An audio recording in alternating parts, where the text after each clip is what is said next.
ही माऊलींच्या प्रेरणेतूनच ही सगळी कामं होत आहे, नाहीतर आम्ही निमित्त मात्र आहोत, आम्ही माध्यम आहोत, आम्ही कोण आहोत.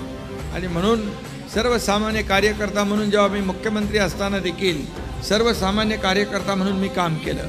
आजही कार्यकर्ता म्हणूनच काम करतोय आणि उद्याही कार्यकर्ता म्हणूनच काम करणार आहे. काही महिन्यापूर्वी देहू येथे झालेल्या कार्यक्रमात मला जगद्गुरू संत श्री तुकाराम महाराज यांच्या नावाचा पुरस्कार प्रदान करण्यात आला. अनेक पुरस्कार मला मिळाले होते, परंतु हा पुरस्कार माझ्या आयुष्यातला सगळ्यात मोठा पुरस्कार होता. त्याचा आनंद मला खूप झाला. आणि म्हणून आपल्या विचारसरणीशी प्रामाणिक राहणं, आपल्या विचारांशी प्रामाणिक राहणं आणि सर्वसामान्य लोकांचं दुःख ते आपलं समजणं, हे पाळत आपण पुढे चाललेलो आहे.